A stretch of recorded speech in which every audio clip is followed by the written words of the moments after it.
Kekasih-kekasih Tuhan, Shalom. Secara khusus saya menyapa 30 orang anak-anak muda, calon anggota SIDI. Shalom.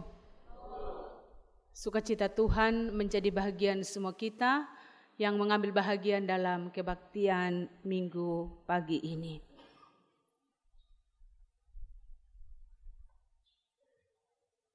Bacaan kita sebagaimana yang disiapkan oleh Sinode telah kita baca dengar bersama, dan tema yang ada yaitu bergembira karena perbuatan Allah. Bergembira karena perbuatan Allah. Bacaan kita adalah nyanyian yang indah, sangat indah dari seorang Maria. Ini adalah ungkapan perasaan terdalam di mana dia menceritakan tentang rencana indah Tuhan kepada dunia melalui dirinya.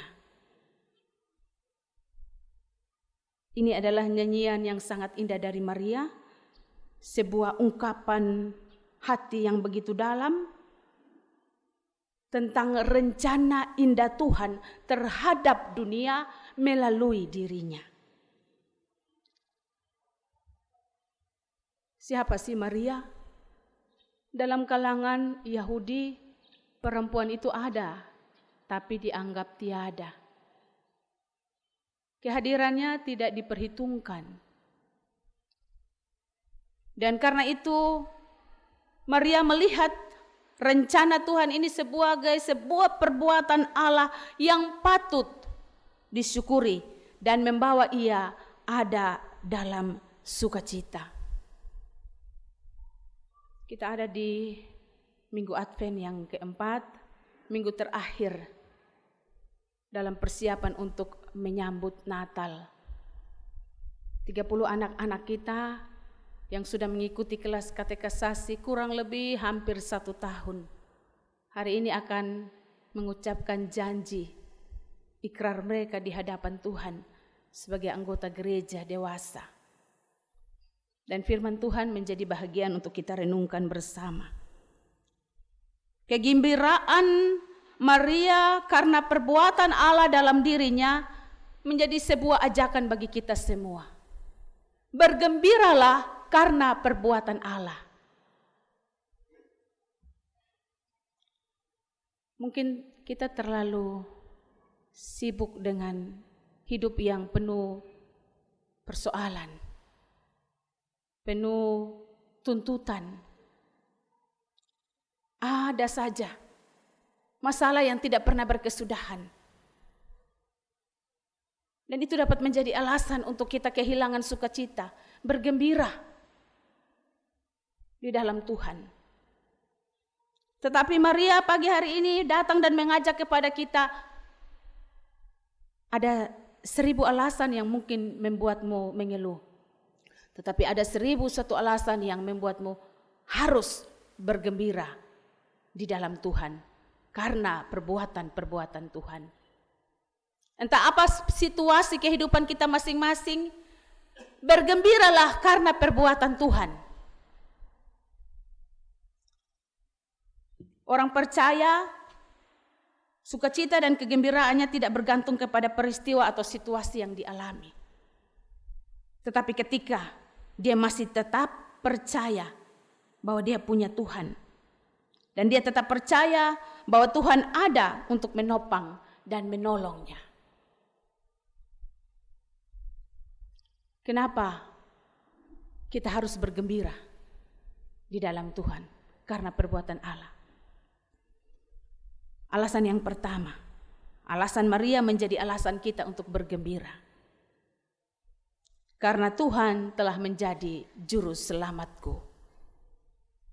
Tuhan menjadi juru selamat saya dan Bapa Mama. Kita ini pantas dimurkahi oleh Tuhan.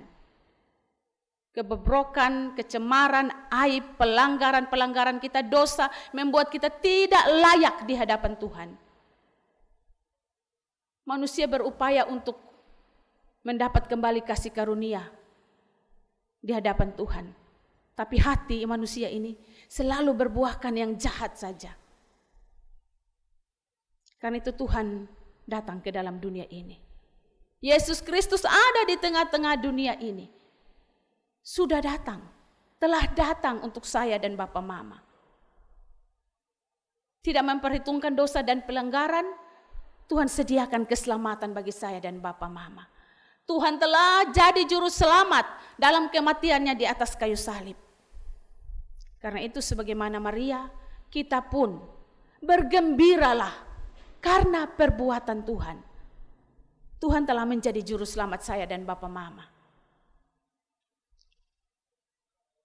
Itu alasan pertama kenapa harus bergembira.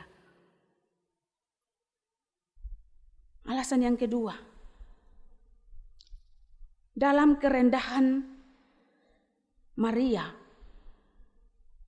Tuhan angkat dan pakai dia sebagai alatnya. Tadi Maria tidak diperhitungkan dan tidak dianggap. Tapi Tuhan angkat dia. Lewat dia, Allah memberikan keselamatan bagi dunia ini. 30 anak-anak muda calon anggota SIDI. Tuhan mau pakai kamu menjadi alatnya. Pakai dalam keluarga, pakai dalam lingkungan bermain, pakai di tempat Anda bersekolah, di mana saja. Saya dan Bapa Mama, kita semua. Tuhan pakai kita sebagai alatnya. Tidak melihat gelar, status, kedudukan, sosial, apapun itu. Tuhan dapat pakai dan Tuhan mau pakai kita untuk menjadi alat kemuliaannya. Tuhan tidak pilih kasih untuk pakai kita. Tapi persoalannya, apakah kita punya kebesaran hati untuk memberi dan membuka diri menerima Tuhan pakai kita. Karena ketika Tuhan menghampiri Maria dalam berita tentang Yesus Kristus, dia akan mengandung dan melahirkan, kalaupun dia seorang perempuan, perawan. Namun, nyata dalam pemberian dirinya. Sesungguhnya aku ini adalah hamba Tuhan. Jadilah padaku menurut perkataanmu. Tuhan pakai saya dan Bapa Mama. Bisa, siapa saja. Asal kita juga mau memberi diri untuk dipakai oleh Tuhan. Jadilah padaku menurut perkataanmu Tuhan. Kalau kita bilang jadilah padaku menurut perkataanku, kuasa Tuhan tidak akan bekerja dalam diri kita sebagai alatnya. Karena itu beri diri. Saya pikir nasihat ini datang kepada secara khusus dan tidak kebetulan untuk 30 anak-anak muda kita. Dalam kemudaanmu, orang bilang masih cari jati diri. Tetap pegang kebenaran firman Tuhan. Bahwa saya berharga. Harga itu tidak diperhitungkan dari kau lahir dari keluarga mana. Kita sekolah tinggi sampai S berapa. Tapi Tuhan bisa pakai kita dalam seluruh keberadaan kita. Kalau kita mau beri diri untuk dipakai oleh Tuhan.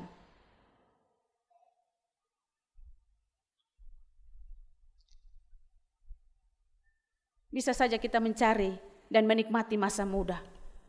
Tapi dalam menikmati masa mudamu, ingat Tuhan pakai saya sebagai alatnya.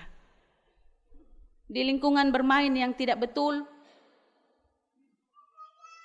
tunjukkan pribadi sebagai anak-anak Tuhan. Berani berkata tidak. Mau berjuang melawan keinginan daging yang membawa kenikmatan sesaat. Tuhan mau pakai saya karena saya berharga bagi Tuhan. Taruh itu di dalam hati. Jangan buat rusak harga dirimu dengan perilaku-perilaku yang tidak berkenan di hadapan Tuhan. Buka diri, bawa hati. Kan itu pesan kemarin bilang tetap jaga kerinduan untuk dekat di Tuhan. Mau cari tahu Tuhan pun mau apa. Ketika Tuhan taruh saya tidak secara kebetulan dalam keluarga. Jangan mengeluh kalau orang tua bergumul dengan dia punya masalah. Mungkin Tuhan pakai saya bawa damai. Jangan mengeluh dengan keterbatasan-keterbatasan. Tuhan ciptakan kenapa saya dalam keluarga yang berkekurangan. Mungkin Tuhan mau pakai saya untuk bertumbuh, belajar dalam iman bahwa tidak ada yang mustahil untuk masa depan yang saya perjuangkan dan saya doakan. Berlaku sebagaimana Maria. Jadilah padaku menurut perkataan Tuhan. Itu ada dalam penyerahan diri yang sungguh kepada Tuhan, dekat kepada Tuhan. Saya kemarin bilang di 30 anak, kami omong terlalu banyak. Sampai kami sendiri lupa yang kami omong dalam kelas katekesasi selama 1 tahun. Tetapi semoga kerinduan itu tetap dijaga untuk mau cari tahu Tuhan pun mau apa bagi saya punya diri. Dan Tuhan mau pakai saya.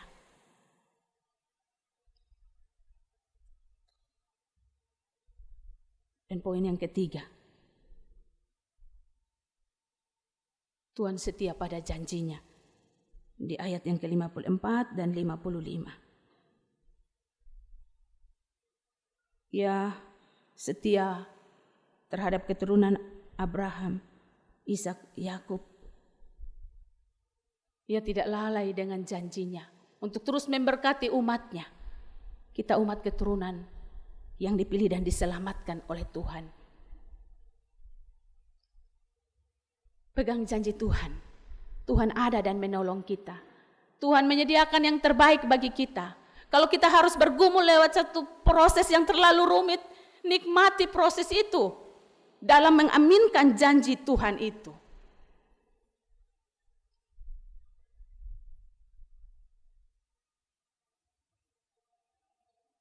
Masing-masing kita ada dalam situasi kehidupan rumah tangga yang tidak mudah.